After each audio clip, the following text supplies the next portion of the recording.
तो hello friends, आप सभी का स्वागत है हमारे यूट्यूब चैनल शिक्षा विद सौरभ में। आशा करते होंगे आप मस्त होंगे, स्वस्थ होंगे। तो आज हमारे साथ जुड़ रहे हैं अनुराग, जो हिस्ट्री में हैं और इसी साल एडमिशन्स लिए हैं। तो इनसे जानेंगे इनका कैसे एडमिशन्स हुआ, इनका क्या परिचय है और इनको एडमिशन्स के बाद क्या अच्छा लग रहा है, क्या ख़राब लग रहा है, आप इनसे जान पाएंगे। चलिए हम स्टार्ट करते हैं, अपना परिचय दें। हेलो भैया एंड हेलो व्यूअर्स, मेरा नाम अनुराग कश्यप है और मैं पटना बिहार से हूँ। मैं आईएमए हिस्ट्री कोर्स में इसी साल एडमिशन लिया हूँ और बस इतना ही। तो इनसे जान लिया इंट्रोडक्शंस, ये बिहार से हैं और इन्होंने आईएमए हिस्ट्री में इसी साल एडमिशन्स लिया है। तो अब इनसे जानेंगे कि इन्होंने सीयूटी की तैयारी के बारे में कैसे जाना और सीयूटी की तैयारी कैसे किया। तो मैं सीबीएसई बोर्ड से हूँ और मेरा 12th में पीसीएम था। तो मैंने इस यूनिवर्सिटी में एडमिशन के लिए जो सोशल साइंस के कोर्सेस है उसमें मोस्टली जीटी का चाहिए होता है और इंग्लिश तो खैर वो 50 नंबर होता है, किसी किसी का 35 होता है। वो ह्यूमैनिटीज़ वालों के लिए 35 होता है और सोशल साइंस वालों के लिए 50 वो कट ऑफ होता है। तो उसका इंग्लिश के लिए तो उतना कुछ फ़र्क है नहीं, वो इजीली क्रॉस हो जाता है।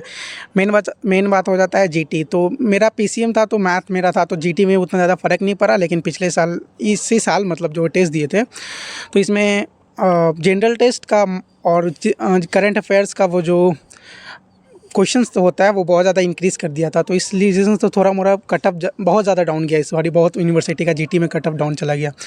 तो मेरा मोस्टली मैंने प्रिपरेशन तो किया नहीं था, खैर ऐसे ही दे दिए थे। मैथ्स का पेपर था तो मैथ्स मेरा 12th में था तो मेरे लिए जीटी कुछ ज़्यादा आती है, टफ नहीं था। और जनरल टेस्ट और इसका मैंने प्रिपरेशन भी नहीं किया था, तो जितना 12th के नॉलेज पे ही दे दिया था। और बाकी एक बुक लिया था मैंने इससे दिशा पब्लिकेशन का बुक लिया था, लेकिन उसका ज़्यादा उतना कुछ यूज़ हुआ नहीं। तो एक बुक आप रेफरेंस के लिए ले सकते हो, क्वेश्चन प्रैक्टिस के लिए, अगर आप डेडिकेटेड प्रिपरेशन करना चाहते हो। नहीं तो उतना ज़्यादा टफ क्वेश्चन आता नहीं है मैथ और रीजनिंग से, तो आप इजीली कर सकते हो। हाँ, तो इनसे जान लिया कि इन्होंने कैसे तैयारी किया है और अब इनसे हम थोड़ा और डीपली पूछ लेते हैं कि सबसे पहले आपको मतलब सीयूटी के बारे में किसने जानकारी दिया। जैसे आप मैथमेटिक्स डिपार्टमेंट मतलब पीसीएम से बैकग्राउंड से हैं, तो आप पीसीएम छोड़कर हिस्ट्री में आ रहे हैं, तो मतलब आपको कोई तो बताया होगा कि सीयूटी का एग्ज़ाम होता है, आपको सीयूटी एग्ज़ाम देना चाहिए था। तो आपको कैसे पता चला कि सीयूटी कुछ एग्ज़ाम होता है? सीयूईटी के बारे में तो ये मतलब सोशल मीडिया के थ्रू पता चल गया था कि क्या होता है ऐसा वैसा। तो सोशल मीडिया के थ्रू ही पता चल गया कि कॉलेज में मोस्टली यूनिवर्सिटी में एडमिशन लेने के लिए सीयूईटी एग्ज़ाम देना पड़ता है। नहीं तो पहले तो 12th के बेसिक्स में ही हो जाता था। तो मेरा इधर सीयूईटी सोशल मीडिया के थ्रू ही पता चला। हाँ, तो इनसे जान लिया कि इनको सीयूटी कैसे पता चला और बहुत सारे बच्चों को पता नहीं होता कि सीयूटी क्या होता है। तो एक वर्ड में जान ले कि सीयूटी एक बस एग्ज़ाम है जिससे आपका एडमिशन किसी सेंट्रल यूनिवर्सिटी और स्टेट यूनिवर्सिटी और किसी भी प्राइवेट यूनिवर्सिटी में एडमिशन आपका हो सकता है। तो आप इनसे जानेंगे कि इनका कितना मार्क्स था और कितना रैंक था, ताकि आपका एक अनुमान लग जाएगा कि आपके इतने अंतर्गत मार्क्स आएंगे और इतने अंतर्गत आपका रैंक रहेगा, तो आपका एडमिशन हो सकता है। मार्क्स और रैंक जो है वो थोड़ा फ्लक्चुएट करता है, क्योंकि वो क्वेश्चन पेपर टफ और मतलब इजी टफ जो होता है उस पर भी डिपेंड करता है। क्योंकि पिछले साल कट ऑफ अच्छा खासा गया था इस यूनिवर्सिटी का, और इस साल जनरल टेस्ट में पेपर टफ होने के कारण और मे भी करंट अफेयर्स और जीके का क्वेश्चन का रेशियो बढ़ा देने के कारण कट ऑफ जीटी का बहुत ज़्यादा कम गया। खैर मेरा मार्क्स 111 मतलब 111 था और मेरा ओबीसी से रैंक 33 था। ओबीसी से रैंक 33 था हिस्ट्री के लिए, मतलब अलग अलग कोर्स में अलग अलग था। हिस्ट्री में 33 था और मोस्ट ऑफ द चीज़ में 20 से 25 के बीच में ही था मोस्टली कोर्स में। और पॉलिटिकल साइंस में मेरा 41 रैंक था।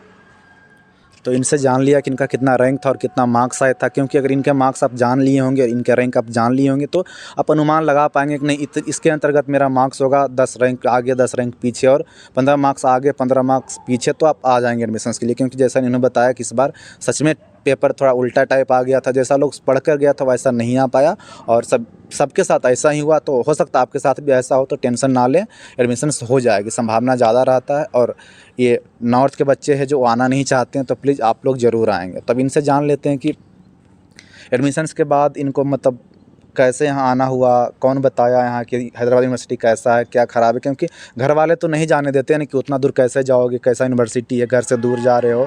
तो ये बताएं कि आपको हैदराबाद यूनिवर्सिटी के बारे में कैसे पता चला? हैदराबाद यूनिवर्सिटी के बारे में मतलब एग्ज़ाम जो सीयूईटी दिए थे, तो सीयूईटी के बाद वो ऐसे ही यूट्यूब पे मतलब रिसर्च कर रहे थे कि कौन यूनिवर्सिटी में जाना है, कैसे वैसे करना है। तो ये भैया का एक पूरा वीडियो मिला था मुझे रिकमेंडेशन में ही आता है मोस्टली, जैसे आप कुछ सर्च करते हो तो उसी के रिलेशन में वीडियो मिलता है। तो ये हैदराबाद यूनिवर्सिटी के बारे में भैया से, सौरभ भैया के थ्रू ये पता चला था यहाँ पे। तो उसके बाद उसी पे मतलब मस्त लगा, यूनिवर्सिटी अच्छा खासा बड़ा है, और मतलब हैदराबाद में, मतलब हैदराबाद शहर भी मस्त है, शहर में इतना कम फी में ऐसा यूनिवर्सिटी मिलना नहीं। तो और रिसर्च किए तो वहाँ पे दो, एक ये सौरभ, शिक्षाविद सौरभ भैया का पता चला, और एक और नवनीत भैया, उनका भी पता चला। तो इन्हीं दोनों के वीडियो के थ्रू मतलब इस यूनिवर्सिटी के बारे में पूरा मतलब रिसर्च पता चला। उसके बाद यहाँ पे मेरा ओबीसी से फर्स्ट रैंकिंग में मेरा एडमिशन हुआ था, मतलब 1 मार्क्स आने के बावजूद मेरा ओबीसी से पहला रैंक पे मेरा एडमिशन हुआ इस यूनिवर्सिटी में। और मतलब अच्छा यूनिवर्सिटी है।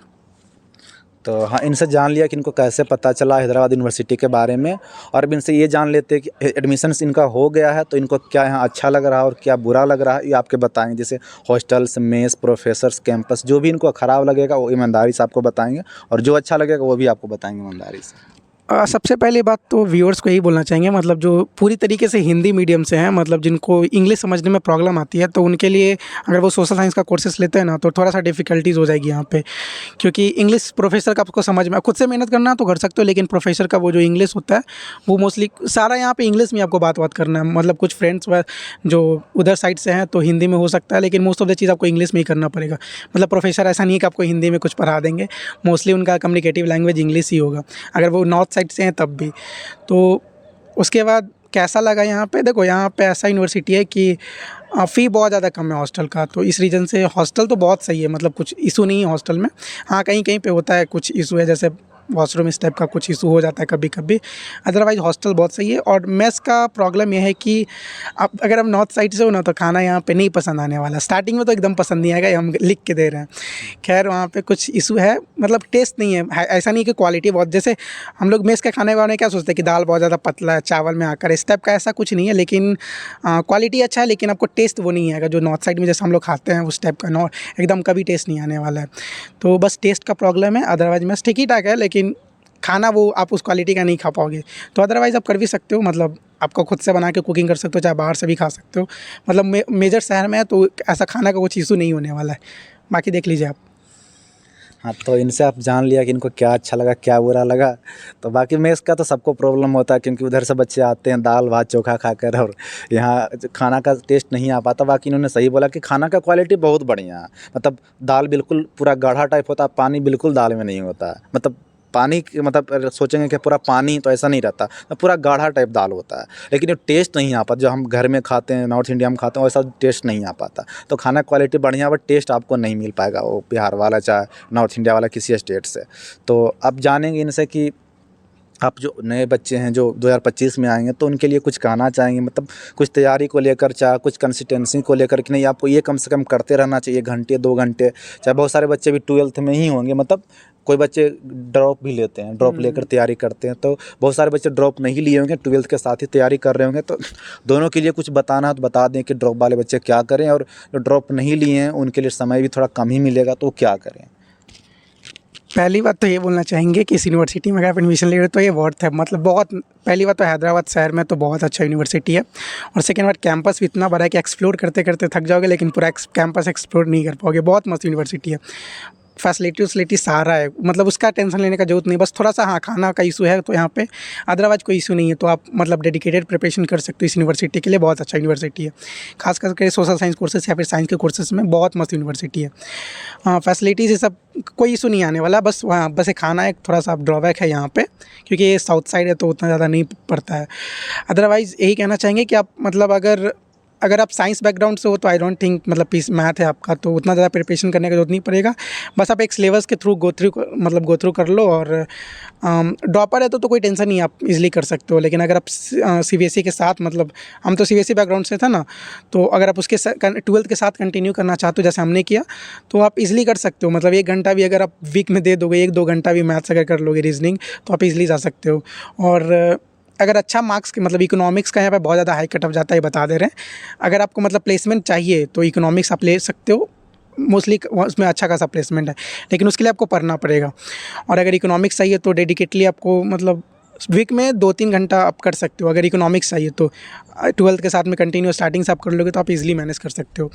और मैथ और रीजनिंग का तो टेंशन नहीं है, अगर आप आर्ट्स बैकग्राउंड से हो तो आपको देखना पड़ेगा, थोड़ा मोड़ा देखना पड़ेगा, तो आप कर सकते हो। और कुछ अब देखो ये जो इंडिया का जो पैटर्न होता है सीयूईटी का वो कोई फिक्स नहीं है। पिछले इस साल हम लोग का क्या किया कि मैथ और रीजनिंग का क्वेश्चन घटा दिया और ये जीके और करंट अफेयर्स का पूरा इंक्रीज़ कर दिया। तो वो कोई फिक्स तो है नहीं कि आप ऐसा कुछ कर सकते हो, लेकिन आप देख लो अपना कुछ मिला जुला करके पढ़ना है कर सकते हो। लेकिन अगर इसमें एडमिशन लें जैसे other science social science courses में, जैसे पॉलिटिकल साइंस हो गया, सोशियोलॉजी हो गया, हिस्ट्री हो गया, मेरा जैसे एंथ्रोपोलॉजी हो गया, तो आप सिर्फ मैथ रीजनिंग पे फोकस करके कर सकते हो। लेकिन अगर आप इकोनॉमिक्स चाहिए तो आपको जीके करंट अफेयर्स पे ध्यान देना पड़ेगा। अदरवाइज इस यूनिवर्सिटी बहुत अच्छा है, मतलब सही बता रहे हैं। अगर आप यहाँ पे आओगे ना एडमिशन के टाइम तो आपको पता चल जाएगा यूनिवर्सिटी कैसा है, बहुत सही यूनिवर्सिटी है। और फ़ी भी ज़्यादा कुछ है नहीं, मतलब डेडिकेटली अगर बोले तो 6 मंथ का मेरा हॉस्टल का फ़ी 500 लगता है, तो हॉस्टल का फ़ी है ही नहीं। और मेस का बिल अगर आप चिकन मतलब नॉनवेज खाते हो तो मोस्टली सबसे ज़्यादा मैक्सिमम से मैक्सिमम 3500 ऐसा कुछ जाएगा। अगर आप जितना वो खाओगे तो वो एवरेज बैठता है, तो उसका कोई इशू है नहीं। और यूनिवर्सिटी बहुत सही है, ये रियलिटी बता रहे हैं। अगर आप आओगे ना तो देखना यूनिवर्सिटी आपको बहुत पसंद आने वाली, तो आप मेहनत करो, मतलब आपको वर्थ लगेगा। तो इनसे जान लिया कि इनको क्या अच्छा लगा, क्या बुरा लगा, और आपको बता भी दिए जो आने वाले बच्चे हैं उनके लिए भी कैसे आपको पढ़ना और क्या छोड़ना क्या नहीं करना है।